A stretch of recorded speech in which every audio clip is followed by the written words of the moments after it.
সালাম আলাইকুম প্রিয় দর্শক শ্রোতা, আমি মোয়াজ্জেমউদ্দিন সেন্টু।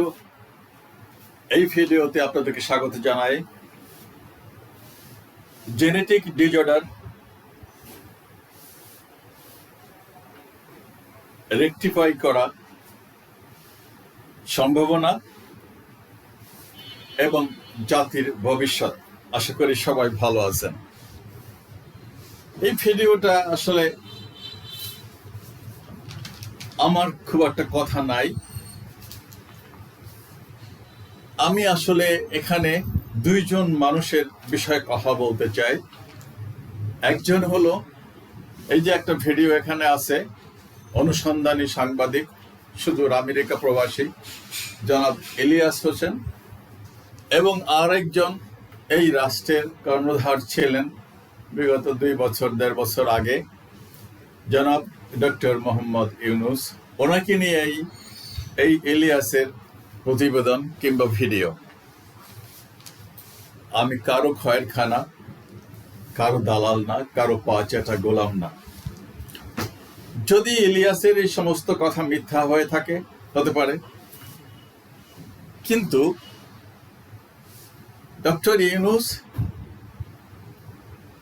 কি করেছেন এই দেশের জন্য উনি ক্ষমতা থাকাকালীন, আর কি করেন নাই, সেটা আপনারা আপনাদের বিবেক বুদ্ধি দিয়ে বিচার করবেন। আমার এটাই বিনীত অনুরোধ। ব্যক্তিগতভাবে আমার একটা কথাই শুধু আমি এখানে বলবো, আসলে যখন এই বিগত জুলাই বিপ্লবটা হলো, চোখের সামনেই তো দেখলাম, খুব টেন্স জায়গাতেই ছিলাম। আমি এদেরকে অভিনন্দন জানাই যে ওদের কারণে আমিও আজকে কথা বলতে পারতেছি, অন্তত প্রাণ খুলে যা বলতে চাই সেটা বলতে পারি। এখন পর্যন্ত কতদিন পড়া যাবে আই ডোন্ট নো, বাট এখন পর্যন্ত বলতেছি। বাট আমার খুব উচ্ছ্বাস ছিল, আমার খুব আবেগ ছিল যে আসলে দেশটার একটা গুণগত পরিবর্তন হবে, এই দেশের 18 কোটি মানুষের ভাগ্যের কিছুটা পরিবর্তন হবে। একটা একটা আসলে কি বলবো, ইন রিয়েল সেন্স এটা আসলে একটা মূল্যবোধের একটা সামাজিক একটা অবক্ষয়ের একটা যে পরিবর্তন দরকার ছিল রাষ্ট্রটার, সেটা হবে। কিন্তু আসলে আশাহত হলাম যে আসলে কিচ্ছু হয় নাই, একেবারে জিরো। বরং আমি বলবো কোনো কোনো ক্ষেত্রে আরো বৃদ্ধি পেয়েছে। আর এই যে যারা বিপ্লবটা ঘটাইছে, এদেরও আসলে আমি যতটা অভিনন্দন এরা পাওয়ার দাবিদার ছিল বা এরা ডিজার্ভ করতো, কিন্তু সেটা তারা ইমেজটা তারা নিজেরাই নষ্ট করছে। যাই হোক, আমি আপনাদেরকে অনুরোধ করতেছি ভিডিওটা শোনেন। 10 মিনিট বলছি আমি, ওর ভিডিওটা প্রায় 30 মিনিট বা আরো বেশি। আমি 3টা সেগমেন্টে এর আগে একটা ভিডিও দিচ্ছি, আজকে এই ভিডিওটা দিচ্ছি, আর একটা নাও দিতে পারি হয়তো আর কি। যাই হোক, তো এটা দেখেন, শোনেন 10 মিনিট, তারপরে আমি আবার কিছু কথা বলবো। উপদেষ্টাদের বিরুদ্ধে ওঠা অভিযোগের ব্যাপারেও সবসময় উদাসীন ছিলেন ডক্টর ইউনূস। লুটপাটি ইউনূস আর তার উপদেষ্টারা এতটাই মত্ত ছিল যে দেশে হামের টিকা সহ বিভিন্ন অতি জরুরি ওষুধ পর্যন্ত আনতে ভুলে গিয়েছিল। ইউনূসের তাতে কোনো সমস্যা নেই, কারণ এদেশে তার কেউ থাকে না। এ পর্যন্ত প্রায় 1000 শিশু শুধুমাত্র হামের টিকা না পেয়ে মারা গিয়েছেন। ইউনূস সিঙ্গাপুর বানানোর স্বপ্ন দেখিয়ে গোটা বাংলাদেশকে রংপুর বানিয়ে আবারও চম্পট। ইউনূস আমাদেরকে কি কি স্বপ্ন দেখিয়ে তারপর স্বপ্নদোষে পরিণত করেছেন তার একটা ছোট্ট বিবরণ দেখা যাক, চলুন। ভারতীয় কর্মকর্তাদের আধিপত্যের কারণে বাংলাদেশের অনেক দক্ষ কর্মকর্তা কর্মচারী গেল 15 বছরে গ্রামীণ ফোন থেকে চাকরি হারিয়েছেন।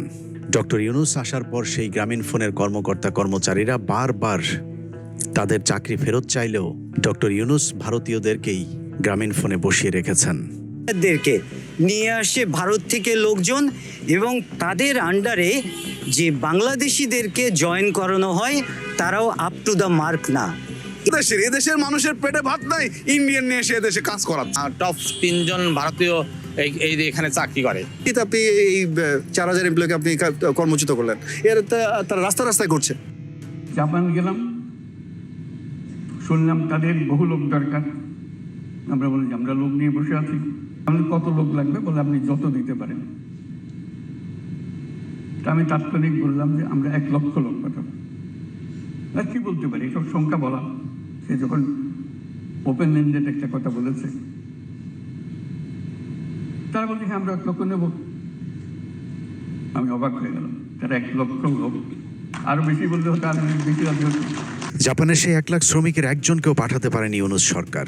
এমনকি দুবাইতে গিয়ে শেখদের সাথে বৈঠক শেষে বলেছিলেন বাংলাদেশিদের জন্য আমিরাতের ভিসা নিষেধাজ্ঞা তুলে নিবে, কিন্তু সেই নিষেধাজ্ঞা এখনো পর্যন্ত ওঠেনি। আমিরাতের বেশ কয়েকজন মন্ত্রীর সঙ্গে দেখা করেন প্রধান উপদেষ্টা। বৈঠকে বাংলাদেশি নাগরিকদের উপর ভিসা নিষেধাজ্ঞা, ব্যবসা বাণিজ্য সম্প্রসারণ, এছাড়া আরও জানা যায় প্রধান উপদেষ্টা সংযুক্ত আরব আমিরাত কর্তৃপক্ষকে বাংলাদেশি নাগরিকদের উপর থেকে ভিসা নিষেধাজ্ঞা প্রত্যাহার এবং দেশ থেকে আরও কর্মী নিয়োগের জন্য জোরালো আহ্বান জানান। ইউনূস মাত্র 18 মাসের ব্যবধানে সরকারি টাকায় মোট 11টি বিদেশ সফর করেছেন। এসব সফরের বেশিরভাগ ছিল তার ব্যক্তিগত ব্যবসায়িক স্বার্থে। সরকারি টাকায় করা তার সেই সফর বাংলাদেশের কোনো কাজে আসেনি। 2 মাসের ব্যবধানে চীন ও জাপান সফরে যাচ্ছেন অন্তর্বর্তী সরকারের প্রধান উপদেষ্টা ডক্টর মোহাম্মদ ইউনূস। বিদেশ সফরের পাশাপাশি দেশের টাকা খরচ করে বিদেশিদের রাষ্ট্রীয় অতিথি করে এনে নিজে ব্যক্তিগত সম্পর্ক জোরদার করেছেন, কিন্তু দেশের কোনো কাজে আসেনি। আল্লাহর কাছে মোনাজাত করি আজিয়া ইউন দিয়ে আই বিয়াগুনে মিলি যেন সাম্মার এই ঈদ তো ফেরতান্ন সাম্মর ঈদ যেন ওনারা নিজের বাড়ির জায়গায় ঈদ করিতে পারেন। আলহামদুলিল্লাহ। রোহিঙ্গাদেরকে মিয়ানমারে পাঠানোর কথা বলে জাতিসংঘের কিছু কর্মকর্তাদেরকে নিয়ে পিকনিক শেষে ইউনূস বলেছিলেন রোহিঙ্গারা আগামী ঈদ তাদের দেশে গিয়ে উদযাপন করবে, কিন্তু সেই ঈদ আর আসেনি। ক্ষমতায় বসে প্রবাসীদেরকে নানা ধরনের স্বপ্ন দেখালেও প্রবাসীদের সামনে শুধুই দুঃস্বপ্ন রেখে বিদায় নিয়েছেন ইউনূস। প্রথম মাসে আন্তর্জাতিক শ্রম সংস্থার কিছু সাদা চামড়ার লোকজনকে নিয়ে ইউনূস এবং আসিফ নজরুল বিমানবন্দরে প্রবাসী লাউঞ্জের উদ্বোধন করেন। হইচই ফেলে দেয়া সেই প্রবাসী লাউঞ্জে কথা ছিল প্রবাসীদের জন্য সব ধরনের সেবা পাওয়া যাবে, কিন্তু মাসখানেকের মধ্যেই কথিত সেই লাউঞ্জের কার্যক্রম বন্ধ হয়ে যায়।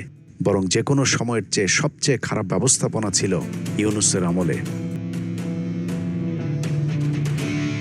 প্রবাসীদের বাড়িতে গিয়ে পাসপোর্ট করে দেওয়ার সেই স্বপ্ন পূরণ করতে পারেনি ইউনূসের ধাপ্পাবাজির সরকার। পাসপোর্ট হবে, আমাদের ছাপার দরকার নেই, পাসপোর্ট এখান থেকে যাবে, আপনার টেলিফোনে চলে আসবে পাসপোর্ট। এটার জন্য লাইন ধরতে হবে কেন, অফিসে যেতে হবে কেন? আপনার যেটা সরকার থেকে প্রাপ্য সরকার আপনাকে বাড়িতে পৌঁছিয়ে দেবে, এটি হলো নিয়ম। বাংলাদেশকে বিদেশে বিনিয়োগে ভরিয়ে দেওয়ার আশ্বাসে বিডার নতুন প্রেসিডেন্ট আশিককে নিয়োগ দেওয়ার শুরুতে গাল ভরা অনেক গল্প আমাদেরকে শোনানো হয়েছিল, কিন্তু বাস্তবে 2024 সালের চেয়ে 2025 সালে দেশে 20% বিদেশি বিনিয়োগ কমেছে। My first slide is thank you slide. That's not the last slide. We just wanted to thank all of you for kindly coming and joining the summit. So the purpose of the summit is today, sitting in this forum, we would like to say that we are open for business and we're really committed to win business from all of you. তাদের মধ্যে যদি একটা $100 million investment হয়, that would be 1000 crore টাকা, 1200 কোটি টাকা investment. That should be a big success for this summit. ইউনূসের আমলে গুরুত্বপূর্ণ 2টি কমিশন গঠন করা হয়েছিল, একটি সংবিধান সংস্কার কমিশন, অন্যটি পিলখানা হত্যাকাণ্ডে গঠিত স্বাধীন তদন্ত কমিশন। 2টি কমিশনে সরকারি অর্থ খরচ করে ফলাফল একেবারে শূন্য। এর মধ্যে বিডিআর স্বাধীন তদন্ত কমিশনে কিছু কাজ হলেও সেটা প্রকাশ না করে গায়েব করে দেয় ইউনূস। আর সংবিধান সংস্কার কমিশনের নামে পুরোটাই ছিল ইউনূসের ঘনিষ্ঠজন আলী রিয়াজের মহা প্রতারণা। জনগণের টাকা লুটপাট করবার পর আলী রিয়াজও এখন আমেরিকাতে চম্পট দিয়েছে। ক্ষমতা গ্রহণের শুরু থেকে শেষ পর্যন্ত প্রতারণা করে গিয়েছে ডক্টর ইউনূসের সরকার। 1.5 বছরে পুরো বিপ্লব ধ্বংস করে অসভ্যের মতো জাতির উদ্দেশ্যে বিদায়ী ভাষণে বলেন তার উপর অর্পিত সব দায়িত্ব নাকি তিনি নিষ্ঠার সাথে পালন করে গিয়েছেন। প্রিয় দেশবাসী, বিগত 18 মাস আমার উপর অর্পিত দায়িত্ব নিষ্ঠার সাথে পালন শেষে একটি নির্বাচিত সরকারের কাছে দায়িত্ব হস্তান্তরের প্রাক্কালে অন্তর্বর্তী সরকারের প্রধান উপদেষ্টা হিসেবে আজ আমি আপনাদের কাছ থেকে বিদায় নেবার জন্য উপস্থিত হয়েছি। মুখে মধুওয়ালা ইউনুসের ভেতরটা কত বিষাক্ত সেটা খাতা কলমে একটু বুঝিয়ে আসি চলুন। ডক্টর ইউনুস সম্পর্কে ভালোভাবে জানতে হলে গোড়া থেকে অনুসন্ধান শুরু করতে হবে। গরিবের মানবিক সুদখোর মহাজন বাংলাদেশের দরিদ্র মানুষকে ব্যাংকের মালিক বানিয়ে দেওয়ার স্বপ্ন দেখিয়ে অত্যাধুনিক এক সুদের ব্যবসা শুরু করেছিলেন। শুরুতে বিদেশি এনজিওগুলো ইউনুসের ব্যাংকে অর্থায়ন করে এক অভিনব শর্তে। গ্রামীণ ব্যাংকের লোন পেতে হলে একমাত্র নারীদেরকেই সেই লোনের জন্য আবেদন করতে হবে, এখানে পুরুষের কোনো জায়গা নেই। এনজিওগুলোর উদ্দেশ্য ছিল বাংলাদেশের নারীদেরকে রাস্তায় নামিয়ে আনার, ইউনুসের প্রয়োজন ছিল সহজ রাস্তায় পয়সা কামানো। মানবিক ব্যাংকের কথা বলা হলো বাংলাদেশের বিদ্যমান যে কোনো ব্যাংকের চেয়ে কঠিন শর্ত জুড়ে দেওয়া হতো চুক্তিপত্রে। স্ত্রীদের নামে লোন নেওয়া হলেও সেই লোনের টাকা পরিশোধে ব্যর্থ হলে স্বামীর ঘরে টিনের চাল, গরু, মহিষ, এমনকি জমির ফসল পর্যন্ত তুলে নিয়ে যাওয়া হতো। মহাজন ইউনুসের ঋণের চাপে পিষ্ট হয়ে সারা দেশে অন্তত 450 মানুষ আত্মহত্যা করে, যাদের সবাই নারীদের নামে এসব ঋণ দেয়া হলেও আত্মহত্যা করা এসব মানুষগুলো সকলেই পুরুষ। গ্রামীণ ব্যাংকের ঋণের টাকা শোধ করতে না পেরে গৃহবধূর আত্মহত্যার ঘটনা আজও মানুষের মুখে মুখে। সেই সাথে ব্যাংকের কর্মকর্তা কর্মচারীদের সাথে পরকীয়ায় জড়িয়ে সংসার ভেঙেছে অনেক অসহায় গরিব মানুষের। বিদেশিদের কুপরামর্শে ইউনুসের নিষ্ঠুর এই ব্যাংকের যাত্রা শুরু হয়েছিল 1983 সালে। তবে বিদেশিদের এই কুমতলব যেন প্রকাশ না পায় সে কারণে শুরুতে মাত্র 3 কোটি টাকা নিয়ে ইউনুস তার সুদের ব্যবসা শুরু করে। এর মধ্যে 1,80,00,000 টাকা ছিল সরকারের, বাকি 1,20,00,000 টাকা ছিল ঋণ গ্রহীতাদের। জনদরদি ইউনুসের ব্যক্তিগত কোনো টাকা ছাড়াই শুরু হয় কথিত গরিবের ব্যাংকের যাত্রা। এরপর দৃশ্যপটে আসে দাতা সংস্থাগুলো। তারপর থেকেই শুরু হয় ডক্টর ইউনুসের 2 নম্বরই। যেহেতু সরকারি অধ্যাদেশের মাধ্যমেই গ্রামীণ ব্যাংক নামক প্রতিষ্ঠানটির জন্ম হয়েছে, সে কারণে দাতা সংস্থাগুলোর অনুদানের অর্থ যদি প্রতিষ্ঠানের নামে আসে তাহলে ইউনুসের সব অর্থ আত্মসাৎ করার সুযোগ থাকতো না, কারণ লভ্যাংশ সরকার এবং ঋণ গ্রহীতাদের মাঝে ভাগাভাগি করতে হতো। কিন্তু ইউনুসের মূল টার্গেট ছিল ব্যাংকের লভ্যাংশ এবং দাতাদের ওই টাকা পুরোটা একাই আত্মসাৎ করা। যে কারণে দাতাদের অনুদানের অর্থ দিয়ে প্রথমে সোশ্যাল ভেঞ্চার ক্যাপিটাল ফান্ড গঠন করে প্রতারক ইউনুস। এরপর 1994 সালে গ্রামীণ ফান্ড নামের একটি লিমিটেড কোম্পানি গঠন করা হয় এবং এই কোম্পানিতে আগের ফান্ডের 50 কোটি টাকা হস্তান্তর করা হয়। গ্রামীণ ব্যাংক সরকারি প্রতিষ্ঠান হলেও এর ব্যবস্থাপনা পরিচালক হিসাবে একাই সব সিদ্ধান্ত নিতেন ডক্টর ইউনুস। ইন্টারিম সরকারের মতো গ্রামীণ ফান্ডের পরিচালনা পর্ষদও গঠন করা হয়েছিল ইউনুসের আত্মীয় স্বজন এবং পরকীয়া প্রেমিকাদের নিয়ে। একের পর এক নতুন নতুন ফান্ড গঠন করে অর্থ হস্তান্তরের বিরুদ্ধে নিজের তৈরি পরিচালনা পর্ষদের কেউ কিছু না বললেও বিপত্তি বাধায় বিদেশি দাতা সংস্থাগুলো। যে কারণে পরের 2 বছর আর নতুন কোনো ফান্ড হস্তান্তর করতে পারেনি ইউনুস। 1996 সালের 25 এপ্রিল দেশে যখন রাজনৈতিক অস্থিরতা চলছিল, সেই ফাঁকে ইউনুস আবারও গ্রামীণ ব্যাংকের বোর্ড সভায় গ্রামীণ ব্যাংকের সদস্য ও কর্মীদের কল্যাণের নামে কোম্পানি আইন 1994 এর আওতায় গ্রামীণ কল্যাণ নামে নতুন আরেকটি শাখা প্রতিষ্ঠানের অনুমোদন করিয়ে নেয়। শুনতে শ্রুতি মধুর হলেও গ্রামীণ কল্যাণ নামে যে প্রতিষ্ঠানটি প্রতিষ্ঠা করা হয়েছিল সেটিও ডক্টর ইউনুসের আরেকটি প্রতারণার ফাঁদ।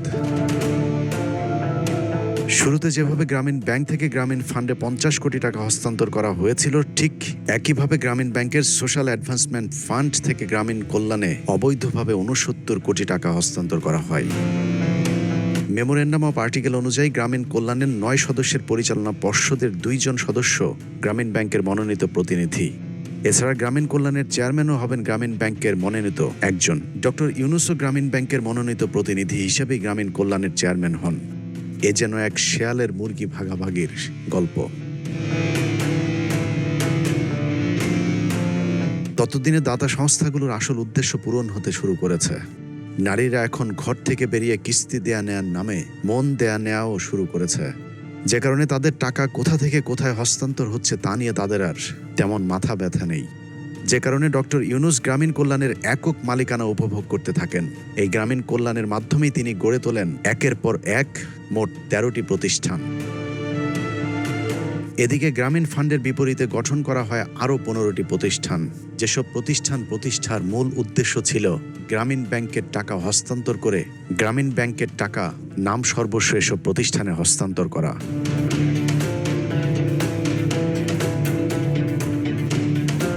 এসব নাম সর্বস্ব প্রতিষ্ঠানগুলোর মাধ্যমে বাংলাদেশের মানুষের কোনো উপকার না হলেও কপাল খুলে যায় ইউনূসের।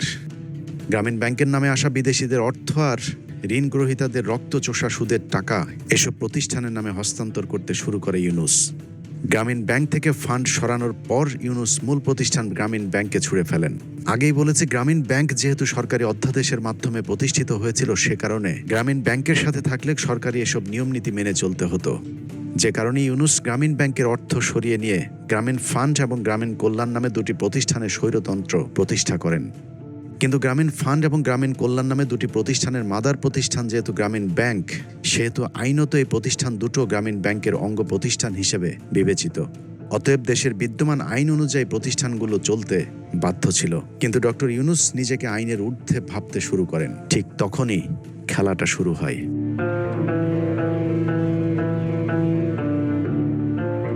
বিদ্যমান আইনে গ্রামীণ ব্যাংকের অঙ্গ প্রতিষ্ঠান হবার কারণে গ্রামীণ ফান্ড এবং গ্রামীণ কল্যাণের পরিচালনা পর্ষদে গ্রামীণ ব্যাংকের প্রতিনিধি থাকা বাধ্যতামূলক। কিন্তু 2021 সাল থেকে এই প্রতিষ্ঠান দুটিতে গ্রামীণ ব্যাংকের প্রতিনিধি থাকতে দেয়নি ইউনূস। গ্রামীণ ব্যাংকের পরিচালনা পর্ষদের সিদ্ধান্ত অনুযায়ী এই দুটি প্রতিষ্ঠানের চেয়ারম্যান হবেন গ্রামীণ ব্যাংকের মনোনীত ব্যক্তি। কিন্তু ডক্টর ইউনূস জোরপূর্বক গ্রামীণ কল্যাণ এবং গ্রামীণ ফান্ডের চেয়ারম্যানের পদ ছাড়তে অস্বীকৃতি জানান। এরপরেই শুরু হয় ডক্টর ইউনূস এবং সরকারের সাথে দ্বন্দ্ব। হাসিনার সাথে এই দ্বন্দ্ব হয়তো এত প্রকট হতো না যদি না ডক্টর ইউনূস 111-এর সময় -2 ফর্মুলায় যুক্ত হতেন। তবে দুই শয়তানের যুদ্ধটা যথেষ্ট উপভোগ্য ছিল বাংলাদেশের মানুষের জন্য। প্রতিহিংসা নেয় ডক্টর ইউনূস এবং এমডি পদের জন্য পদ্মা সেতুর মতো সেতুর টাকা বন্ধ করেছে, তাকেও আবার পদ্মা নদীতে দিয়ে 2টা চুবনি দিয়ে উঠাই নেওয়া উচিত, মরে যাতে না যায়। একটু পদ্মা নদীতে চুবনি দিয়ে সেতুতে তুলে দেওয়া উচিত, তাহলে যদি এদের শিক্ষা হয়। হাসিনা ব্যক্তিগত আক্রমণ দেখালেও ডক্টর ইউনূসের বিরুদ্ধে অভিযোগ ছিল সুনির্দিষ্ট। বাংলাদেশ ব্যাংক সূত্রে জানা যায়, ডক্টর মোহাম্মদ ইউনূসের সাউথ ইস্ট ব্যাংকের 02121002002006 নম্বরের অ্যাকাউন্টে 2000 সাল থেকে 2023 সাল পর্যন্ত 118,27,76,368 টাকা বিদেশি অনুদান এসেছে। এ অর্থের প্রায় অর্ধেক 47,89,96,652 টাকা এসেছে 111 সরকারের সময়ে। ধারণা করা হয় ইউনূসকে ক্ষমতায় বসাতেই এই অর্থ বিনিয়োগ করেছিল বিদেশিরা। তবে ক্ষমতায় বসতে না পারলেও 2005-06 ট্যাক্স ইয়ার থেকে শুরু করে 2022-23 ট্যাক্স ইয়ার পর্যন্ত সেই টাকা থেকে সরকারকে কর ফাঁকি দেওয়ার লক্ষ্যে তিনি 18,94,34,835 টাকার তথ্য গোপন করেছেন। জালিয়াতির এখানেই শেষ নয়, পুরো আয়কর ফাঁকি দিতে 2020-2021 অর্থ বছরে ডক্টর ইউনূসের ব্যক্তিগত অ্যাকাউন্ট থেকে প্রায় সব টাকা তুলে ইউনূস ট্রাস্ট নামে নতুন আরেকটি প্রতিষ্ঠান খুলে সেখানে হস্তান্তর করা হয়। ট্রাস্টের টাকা যেহেতু আয়কর মুক্ত, সে কারণে নতুন এই ট্রাস্ট গঠন করেন ডক্টর ইউনূস। এ ধরনের ফান্ডের ক্ষেত্রে সরকারকে 15% কর দিতে হলেও ইউনূস সেই করের টাকাও ফাঁকি দিয়েছেন। আর এ কারণেই ডক্টর ইউনূসের বিরুদ্ধে ট্যাক্স ফাঁকির মামলা হয়েছিল। সেই মামলাতে তার বিরুদ্ধে শাস্তি হলেও ইন্টারিম সরকারের প্রধান হয়ে তিনি সেই মামলা থেকে অব্যাহতি নেন। শ্রম আইন লঙ্ঘনের অভিযোগে নোবেলজয়ী ডক্টর মোহাম্মদ ইউনূসকে 6 মাসের বিনা শ্রম কারাদণ্ড দিয়েছে আদালত। তবে আপিল করার শর্তে জেলে না পাঠিয়ে ইউনূসকে জামিনও দেন বিচারক মেরিনা সুলতানা। এই রায়কে নিয়তি হিসেবে দেখছেন গ্রামীণ টেলিকম ও ব্যাংকের প্রতিষ্ঠাতা ডক্টর ইউনূস। কোনো কিছু প্রমাণ করতে পারে নাই, এর বিরুদ্ধে আমরা আপিল করব। এতসব জালিয়াতির পরেও সেই অর্থ যদি দেশে থাকতো তাহলে অন্তত সান্ত্বনা দেওয়া যেত। কিন্তু গ্রামীণ ব্যাংকের ব্যবসার নামে জালিয়াতির এই অর্থ যেভাবে ডক্টর ইউনূস আবারও বিদেশে পাচার করেছেন, সেই গল্প আরও ভয়ঙ্কর। বিশ্বের অবৈধ অর্থ পাচারকারীদের ট্যাক্স হেভেন লুক্সেমবার্গ এবং ফ্রান্সের প্যারিসে ডক্টর মোহাম্মদ ইউনূস এক অভিজাত্যপূর্ণ সাম্রাজ্য গড়ে তুলেছেন। গ্রামীণ চেকের সাধারণ জামা কাপড়ের আড়ালে এক অন্য ইউনূস। চাকচিক্যের সাথে সেই সাম্রাজ্যে আরও অনেক কিছুই চলে, যা আমাদের অনেকের কাছেই অজানা।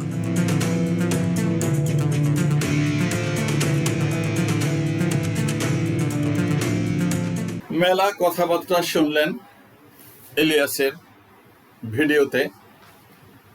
সো আমি যেটা সবার আগে বলতে চাই, আপনাদের সকলের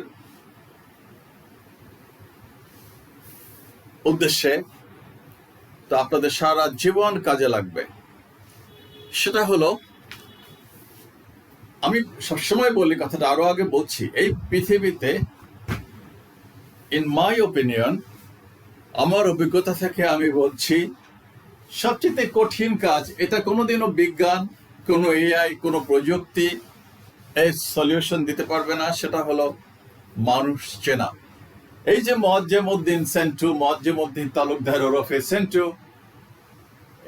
এই লোকটার ভিতরে কতটা রূপ আছে, কতটা রস আছে, কতটা গন্ধ আছে, কতটা বর্ণ আছে, আপনারা কি জানেন? আমি নিজেই সবসময় এই কথাটা বলি। আমি আমার মায়ের কাছে একরকম, বাবার কাছে একরকম, ভাই বোনদের কাছে একরকম, পৃথিবীতে এ যাবৎ যত মানুষের সাথে মিশছি, মানে 1-2 দিন যারা আমাকে চেনে বা যাদের সাথে উঠা বসা করেছি, প্রত্যেকের কাছে আমার সম্পর্কে ধারণা ভিন্ন ভিন্ন ভিন্ন ভিন্ন ভিন্ন।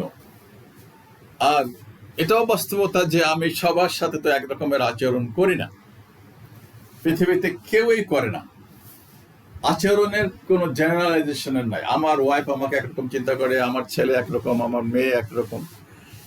এটা চেনা খুব মুশকিল। মানুষের ভিতরে কি আছে কি নাই, কে কি করবে, কে কি খাবে, কে কি খাবে না, কার আচরণ কেমন হবে, এটা it's very difficult to predict. এটা অত্যন্ত কঠিন কাজ, এটা সম্ভব নয়। আমি তো বলি আমার ভিতরে যত পৃথিবীতে 800 কোটি মানুষ থাকলে এটারে আরো 800 কোটি মানুষ দিয়ে মাল্টিপ্লাই করলেও হয়তো আমার স্বরূপ চেনা খুব মুশকিল হবে, বলা সম্ভব না। সেই যে ডক্টর ইউনূস, আমি ওনার সামনাসামনি আমার কখনো দেখা হয় নাই। এই ইলিয়াসও আমার কোনো আত্মীয় না, ইলিয়াসের সাথেও আমার কোনোদিনও দেখা হয় নাই। কিন্তু যা দেখি মিডিয়ায়, যা শুনি কানে, সেখান থেকেই বিচার করি। ইলিয়াস হোয়াটএভার সে বলছে, সে তো আমেরিকায় বসে, তারা সাংবাদিক, তাদের নেটওয়ার্ক আছে, তারা এই তথ্যগুলো কালেক্ট করছে।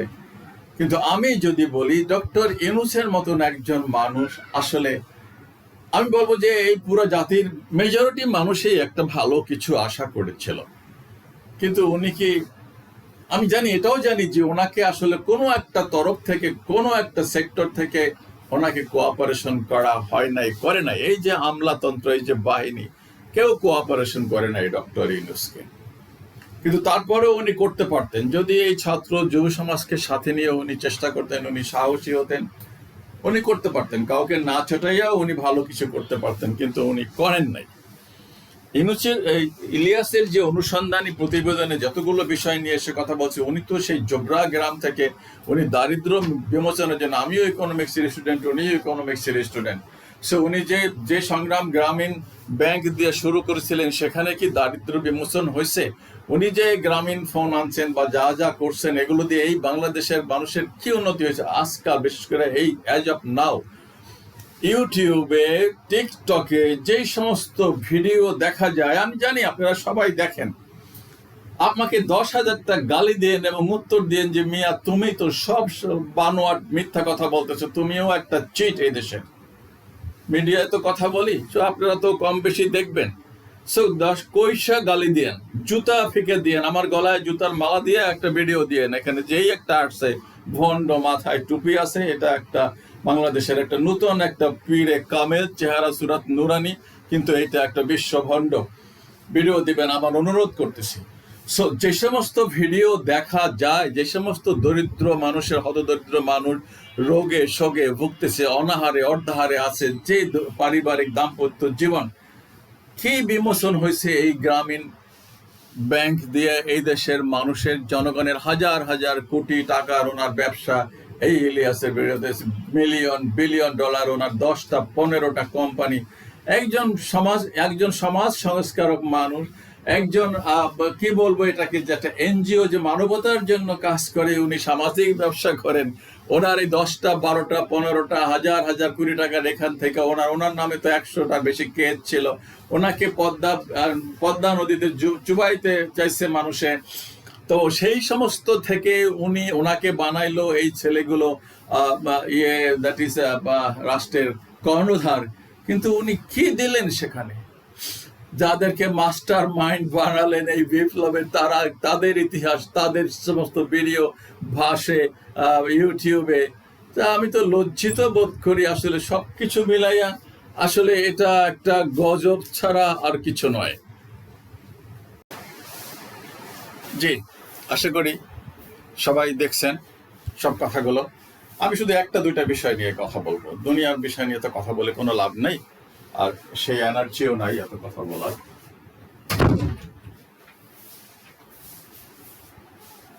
এই যে প্রবাসী, আমি যাদেরকে স্যালুট করি, সম্মান জানাই, সালাম করি, ওয়েলকাম করি, বিলিয়ন বিলিয়ন ডলার পাঠাচ্ছে, এত ফুটানি ফাটানি, এত বিদেশ ভ্রমণ। ইউনূস সাহেব কয়বার বিদেশ ভ্রমণে গেছে, কেন গেছে, কি উদ্দেশ্যে গেছে, কি অ্যাচিভমেন্ট করছে, আপনারাই বিচার করবেন। সো এই যে বিদেশে ডলার আসে, কারা পাঠায়?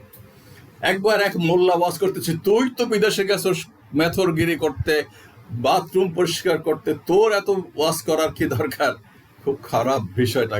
একটা কথা যদি ভুলও বলে থাকে, তাই বলে এইভাবে প্রবাসীদেরকে গালিগালাজ করবে না, এই ম্যান্ডেট কেউ মোল্লাকে দেয় নাই, এই মোল্লাদের এটা দুঃসাহস। ঠিক ডক্টর ইউনূসও ঠিক একই কাম করছে, বিদেশে গেছে, নিজের স্বার্থে কোনো কাজ করে নাই এই রাষ্ট্রের। কোনো লোক জাপানে পাঠাইছে, কোনো লোক নতুন করে দুবাইতে নিছে, কোনো উন্নয়ন হয়েছে? প্রবাসীরা যে আসে, এখনো তো লাগেজ কেটে রাস্তাঘাটে গাড়ি শুদ্ধ নিখোঁজ হয়ে যায়, প্রবাসীরা আসে, আহারে বুক ফাটা কান্না, বিদেশি ছেলেপেলে যারা আসে, এই দেশে আসে। আবার বাড়িতে আসলে কি হয়, কত কত ঘটনা ঘটে, বাড়িতে ঢুকতে দেয় না পর্যন্ত, সেগুলোর বিষয়ে রাষ্ট্র কোনো খেয়াল করে? টাকা পয়সা পাঠায়, বাপে বিয়ে করে, আরেকটা সম্পত্তি কিনে আরেক ছেলের নামে, এই তো ঘটতেছে এই দেশে। বউ তো চলে যায় পরকিয়া করে, যাই হোক ঘটতেছে বিদেশে। হ্যাঁ, জাপানে, কোরিয়াতে বা ইন্দোনেশিয়া, আমি তো বলছি সবসময় এটা একটা উত্তম সেক্টর ছিল, যেখান দিয়ে কোটি কোটি ডলার এই দেশে আসতে পারত, যদি এই বেকার ছেলেগুলোকে যদি এখানে লাঠিয়াল হিসাবে, ক্ষমতার লাঠিয়াল হিসাবে ব্যবহার না করে, এদেরকে প্রশিক্ষণ দিয়ে হাতের কিছু কাজ শেখাইয়া এদেরকে বিদেশে পাঠাতো গভর্নমেন্ট থেকে গভর্নমেন্ট। কিন্তু সেখানেও তো মাফিয়া তন্ত্র, সেখানে ডক্টর ইউনূসের নিজেরই একটা বোধহয় এমপ্লয়মেন্ট কোম্পানি আছে। ওনার কি এগুলো দরকার ছিল? উনি একজন নোবেল বিজয়ী, উনি কি আদম ব্যাপারীর খাতায় ওনার নাম লেখানো দরকার ছিল? সত্য মিথ্যা আমি জানি না, আমি দেখলাম ঘেটে বেশ কয়েকটা কোম্পানির উনি মালিক, আর ইলিয়াস তো বলছে অনেকগুলো কোম্পানি, বিদেশেও ওনার অনেক বড় ব্যবসা আছে। সে এগুলো ওনার মতন একজন মানুষের জন্য আসলে দরকার ছিল বলে আমি মনে করি না। তারপর আপনারা আপনাদের মতন করে বলতে পারবেন। আর একজন আসিফ নজরুল যে বলছিল, আরে আমি যদি একটু ক্ষমতায় পাইতাম তাহলে দেশটারে আমি স্বর্ণের পাত দিয়ে বাধাই দিতাম। তো উনি তো ওই মন্ত্রণালয়টায় ছিলেন, ওই যে প্রবাসী মন্ত্রণালয়টায় কি করছেন উনি? আপনাদের বিবেকের কাছে আমি প্রশ্নটা ছেড়ে দিচ্ছি, ঠিক আছে?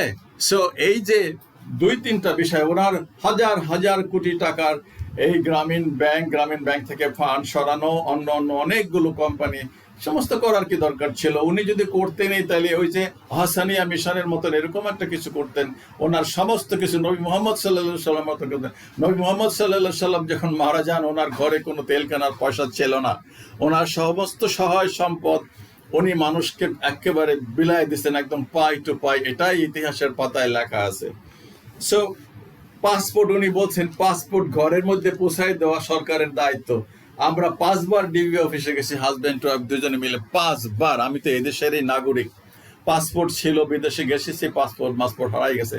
তারপরে এই বাড়িটায় ভাড়া থাকি, এই বাড়ির ঠিকানায় একটা পাসপোর্ট করতে যাইলাম, 5 times we had to go to DB office, তারপরে পাইছি। এই তো রাষ্ট্রের অবস্থা। আর এখন কোথাও সিন্ডিকেট ছাড়া কোনো জায়গা চলে? কোনো চাঁদাবাজি বন্ধ হয়েছে? কোনো খুরকানাবি, কোনো ধর্ষণ, কোনো আইন শৃঙ্খলা পরিস্থিতির, কোনো দ্রব্যমূল্যের কোনো নিয়ন্ত্রণ আছে? কোনো জায়গায় কোনো শৃঙ্খলা আছে? মানে যে সামান্য পরিবর্তন এই রাষ্ট্রটার কোনো কিছুতে আসছে? আপনারা বলতে পারবেন যে আপনি সব ভুয়া মিথ্যা কথা বলতেছেন? এই জায়গাটায় গেলে বিনা পয়সায় মানুষ এসে কাজ করে দেয়, সরকারি কর্মচারীরা, কর্মকর্তারা কাজ করে দেয়, কোনো পয়সা লাগে না, কোনো হ্যারাসমেন্ট নাই, কোনো ঝামেলা নাই, কোনো উন্নতি হয়েছে, কোনো বাহিনীর কোনো খাসলতে কোনো পরিবর্তন হয়েছে? এই যে জুলাই যে মুক্তি, এই যে জাদুঘরটা উদ্বোধন হলো, ওখানে এভিডেন্স আছে না যে পুলিশে ওরা যে হট্টগোল করছে, ওই যে নাম নাই, একজন আবু সাইদের নাম নাই ডকুমেন্টারি, তো রাষ্ট্রপতিই বলছে। আমি আপনাদেরকে বলছি একদম নিরপেক্ষভাবে জাজমেন্ট করবেন প্লিজ। আপনারা অনেক শার্প, আমি আপনাদেরকে সালাম করি। সো আপনার বাবাও যদি একটা মিথ্যা কথা বলে, আমি যদি মিথ্যা কথা বলি, তো আমাকে জুতার মালা পরাই একটা ভিডিও দিয়ে আমি তো বলছি। সো সেটা প্রতিবাদ করবেন যে বাবা কথাটা মনে হয় ঠিক না, এটা বোধহয় ঘটনাটা বোধহয় এরকম হবে আর কি, ঘুরাইয়া বলেন, ঝগড়া করার দরকার নাই বাবা মায়ের সাথে, ঠিক আছে? তো এই যে উদ্বোধনী হলো, সেখানে রাষ্ট্রপতি কি বলছে যে আবু সাইদের নাম ছাড়া একটা ডকুমেন্টারি হয়, সেখানে এই ছেলেরা প্রতিবাদ করছে। আইজি গিয়া স্বরাষ্ট্রমন্ত্রীকে বলছে যে এগুলারে বার করে দেব। একটা আইজি, আমি জানি না এটা কি খায়, কি ডিগ্রি আছে এটারে আইজি বানাইছে, এটা আইজি না দারোয়ান কোন বাড়ির, এটার মধ্যে কোনো ডিফারেন্স আছে? তার ছেলেপেলেরা চিৎকার করছে, সেটা ঠিক আছে, অযৌক্তিক তো কিছু চিৎকার করে নাই। তার মতন একজন মানুষ, এই রাষ্ট্রের inspector general of police, IGP, তার তো ছেলে মেয়ে এগুলা, তার তো যে স্বরাষ্ট্রমন্ত্রীকে বলা উচিত যে এগুলারে বের করে দেব। আমি লজ্জিত, বিব্রত বোধ করি। সাইলেন্ট থাকতেই পারতো, বিষয়টা তো সত্য, ওরা তো লেজিটিমেট চিল্লাচিল্লি করছে, ভুয়া খুব খারাপ দেখাইছে, বিদেশিরা চলে গেছে, সবকিছু মিলে একটা হসপদ, একটা লজ্জা, বিব্রতকর পরিস্থিতি সৃষ্টি হয়েছে। তাই বলে কি এইভাবে যে অ্যাপ্রোচ করতে পারে মন্ত্রীকে যে এগুলারে কি বার করে দেবো? এইটা একটা অ্যাপ্রোচ, একটা আইজির মতন পজিশনের একটা লোকের। এই রাষ্ট্রটার তো সে আইজি, সমস্ত লোকদেরই তো সে আইজি, সে তো একজন বাবা, তার পরিবার পরিজন নাই, তার ছেলে মেয়ে নাই, তার ছেলে মেয়েরা তো নিশ্চয়ই রাস্তায় নামছে। যার যদি না নেমে থাকে বা এই পক্ষে না থাকে, তাহলে তো সেও তো একটা ওই যে রাজাকার আলবদর। আর কিছু বলতে চাই না। আল্লাহ হাফিজ, সালাম আলাইকুম।